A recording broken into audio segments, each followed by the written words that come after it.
Hi, thanks for clicking on this video. I don't think I'd be filming anything tonight. I didn't set out with the purpose, but I watched a movie, and this movie came out in 1987. That's the same year I was born, so it's 35 years old this year. And I've watched it many, many times over the 35 years of its existence, including this very copy of it once before.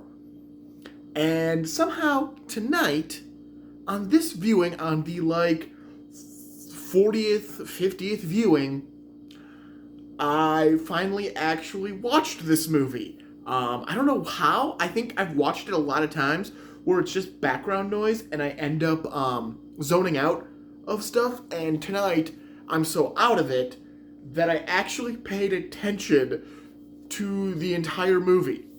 And that is, I'm going to have to, because this is a 2-pack, so I'm going to have to I'm going to talk, have comments as well. The movie is Munchies. Munchies is a Roger Corman film, though he doesn't have his name on it. I thought it was a Roger Corman film. It looked like a Roger Corman film. And I went, well, is this a Roger Corman film? Is this something he produced? I actually had to go on the IMDb to find out. So it is directed. Let me see if I got the ability to. I really don't. Well, there we go. So I've watched this version before, and this is actually an extended cut of Munchies on the Blu-ray. It's 10 minutes longer than every other version I've ever watched, and I'm not sure what the 10 minutes difference is. And again, I've watched this movie. I watched this movie a lot. To sum up Munchies, it's Roger Corman's Gremlins.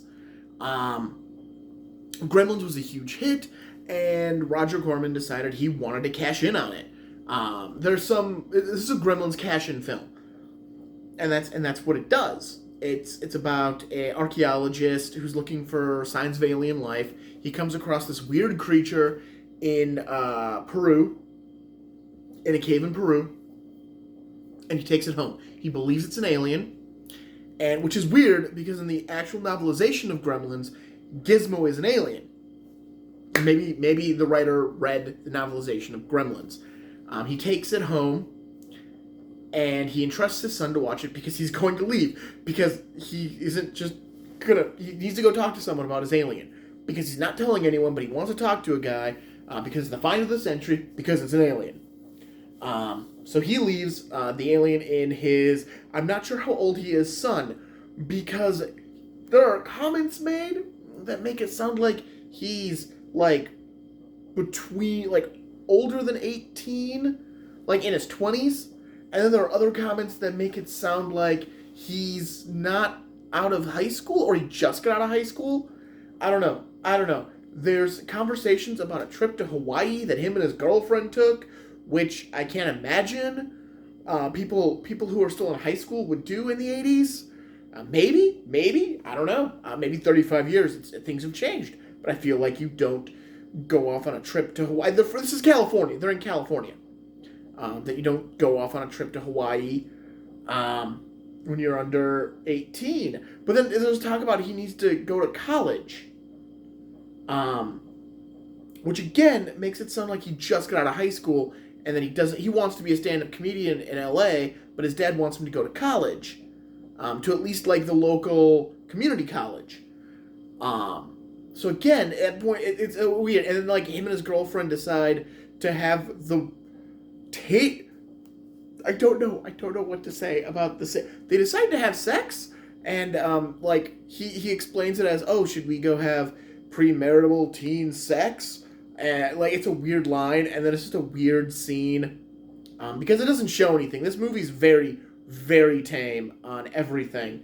The weirdest part is there's a scene where for some reason he's got one of those toy ray guns that go shoo shoo shoo shoo under the covers, and he's shooting at her, and they're using it. I don't get it. Why? What other? I don't get it. I've never noticed that before. Maybe that's part of the 10 minutes that got added in. Again, I'm not 100% sure. I don't think it is. It seems vaguely familiar, but not I've definitely I've not, but not like I've definitely seen this before. Um, yeah, it's it's weird. It's a weird movie. It is. So, anyways, the creature, which they call a munchie because he likes eating junk food because Gremlins. Gizmo liked eating junk. Food was a thing in Gremlins. Ends up getting kidnapped by the archaeologist's twin brother, played by the same actor, Harvey Korman. The biggest name in this entire movie is Harvey Korman. No relation to Roger Corman, I believe. I don't think they're related. Harvey Korman plays the archaeologist and his evil twin brother, who owns everything and is using toxic waste to make food because he sterilizes it. These are things I've never noticed in this movie before. He's making food out of toxic waste. At first, for the longest time, I thought he was just like stockpiling toxic waste, like it's Eight-Legged Freaks or any of those other movies where it's about a dude who's stockpiling toxic waste in caves underground. This is somehow the first time I've realized that I've caught the dialogue that he's using it to make food. That toxic waste isn't harmful to eat if it is treated, and he's using it to make food. What the crap? First time. Don't ask me how. First time. He has him and his kind of stepson, maybe stepson. They say stepson, but then he's not actually his mother's kid. He might be adopted. It's never made very clear the relationship here. Like, it's made clear that he's the stepson, but then when the mom shows up, it's made clear that he might be adopted, he might not be adopted. I'm unclear as to what not that it matters if he's adopted, but I just want to know. So they go kidnap this thing, and then the evil twin decides he needs to leave, so he leaves the Munchie, Arnold. They name it Arnold because they named Gizmo, so they got to name the Munchie something, so it's Arnold. And Arnold starts, messing around with stuff and playing, and it pisses off Dude. That is the character's name. His name is Dude. Everybody calls him Dude. I don't know if it says Dude on his birth certificate, but he is Dude.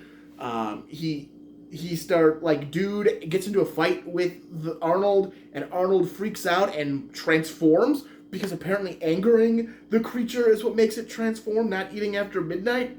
But it has to transform, and in the battle, Dude ends up cutting the Munchie with a knife. And then the Munchie regenerates like a worm, so now you have 4 Munchies. And apparently if you cut a Munchie, you have to cut him into 4 pieces. You're not allowed to cut a Munchie into less than 4 pieces. Has to be 4 pieces. Happens 3 times in this movie. Every time it's 4 pieces. Gotta cut him into 4 pieces. 2 pieces, right out of there. 3 pieces, nope. 5 pieces, too much. 4 pieces is the way to go. So you now have 4 Munchies, and they're all pissed off, and they speak with various voices and accents and languages. Actually, no, they all speak English, but they each speak, like, one of them sounds Latino, another one sounds African American, they kind of sound white. They run the gambit, and they all spawn from the same thing. They all spawn from Arnold, but for some reason each one ends up with its own personality. Like Gremlins. Only Gremlins don't regenerate from one getting cut up. So they kill Dude. It's the only person they kill in this entire movie. So just Dude. And they escape in Dude's car. And then it turns into this wacky adventure of the Munchies in the car, dealing with an old lady with road rage and cherry bombs. The old lady's whipping cherry bombs on them. And the Munchies have a shotgun. The Munchies also run a biker gang off the road. And then they attack 2 women who are in a lake. All the while, our main character and his girlfriend, who have ceased having weird sex and are now hunting Arnold and his 3 goons down. You also have the evil twin brother and his wife trying to get the cops involved, the inept police, who one of them is a deputy. You have the sheriff and his son who is the deputy, and the deputy went to deputy school. They say it many times. They don't say the police academy, they say deputy school. Maybe that's a thing. Maybe that was a thing. I don't think it was a thing. I have nothing proving otherwise that it was a thing or wasn't a thing. I don't think deputy school was a thing. Ever. But he went to deputy school, and he did very well. And he's supposed to be the same age. I'm assuming he's the same age as the two other characters, but he went to deputy school. But I don't know how long deputy school takes, and he's going back to deputy school to get more certifications, which that makes sense if deputy school was a thing. But I don't think deputy school was a thing. Okay, we're moving on. So the Munchies attack my favorite people in this entire movie. Robert Picardo, who is in Gremlins 2, the new batch. He is in Gremlins 2. He did this was years before Gremlins 2, but he's in Gremlins 2. He's the only other actor there are three actors I recognize in this movie. Harvey Korman, Robert Picardo, and I don't know the other guy's name. I can just name a bunch of movies he's in. He's another B horror movie. He's a Roger Corman guy. I just can't think of his name. But anyways, Robert Picardo, Gremlins 2. Star Trek Deep Space Nine. No, Voyager. He was Voyager. He was the doctor on Voyager. He runs an ice cream shop, Ice Cream Land, because everything is whatever it is, land. Burger Land, Video Land, Ice Cream Land, Golf Land. That is... whoever wrote this script decided they got to naming the establishments of this town and went, to hell with it. Blank land. That's it. It's a simple formula.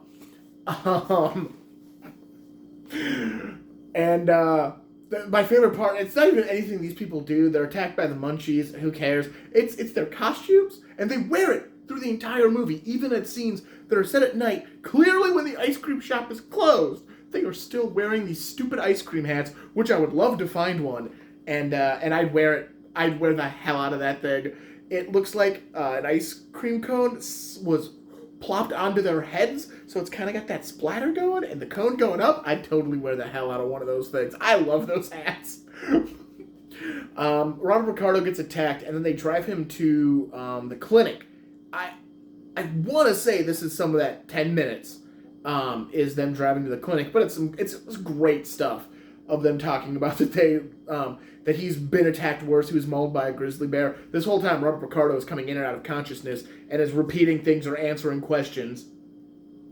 And then you find out that these ice cream people are from Nevada, because we need backstory for somebody in this movie.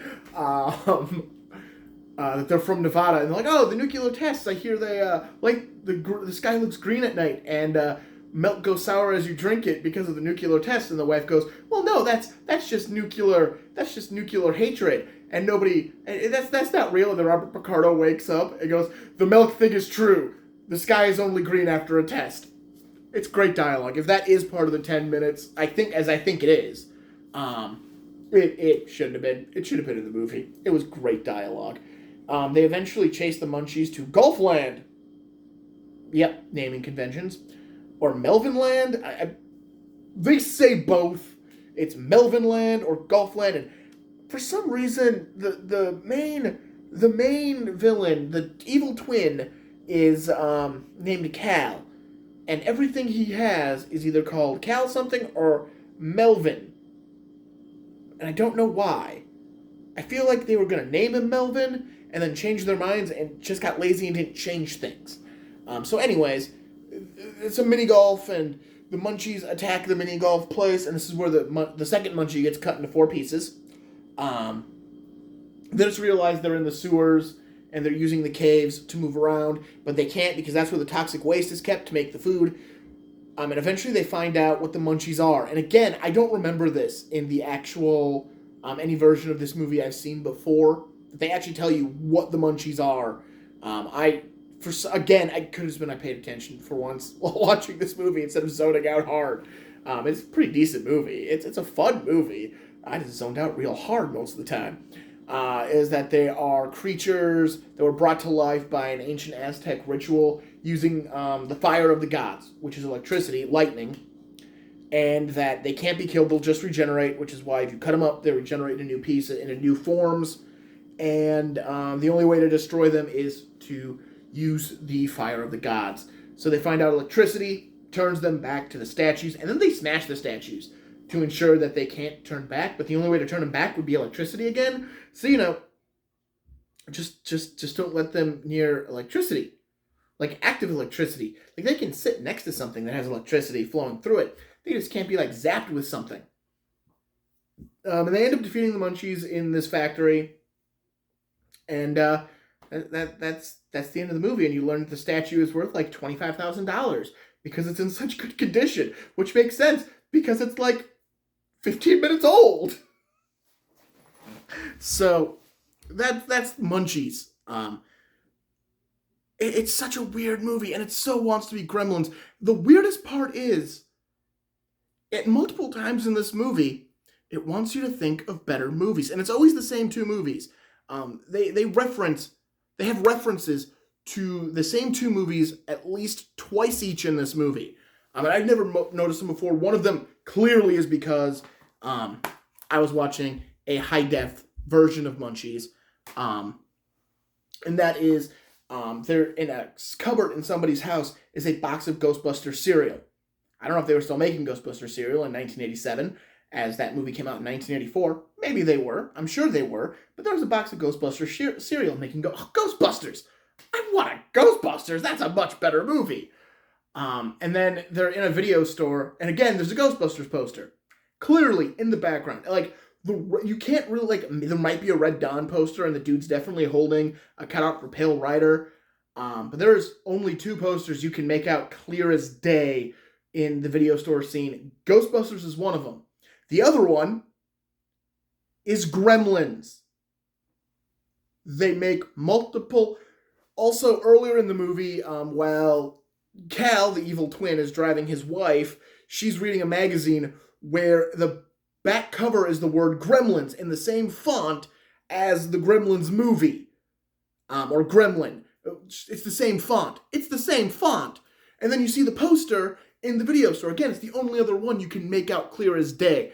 So the director decided, oh, we're making a Gremlins ripoff.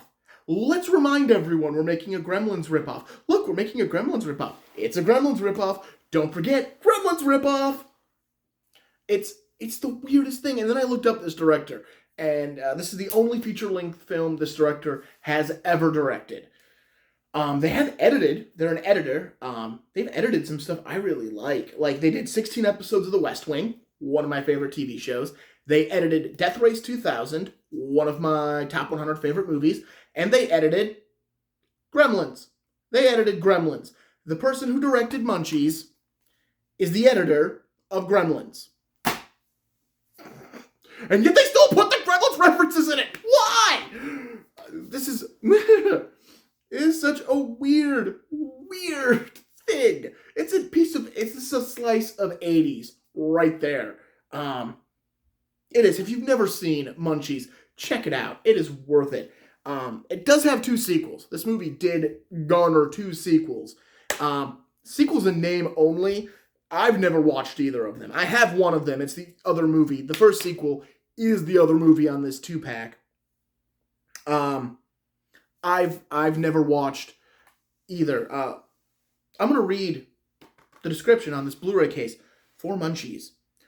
Archaeologist Simon Waterman, Harvey Korman, discovers the Munchies while on an expedition in Peru. But Simon's evil twin, food entrepreneur Cecil Waterman, also Korman, won't let him enjoy his achievement. The snack food tycoon tries to abduct the Munchies to destroy his brother's career and take over his property. These junk food junkies prove to be too much to handle as they begin to menace the residents of a small town in any way they can. Move over ghoulies, ghosties, and things that go bump in the night. The Munchies are here, and they are bringing the fun with them.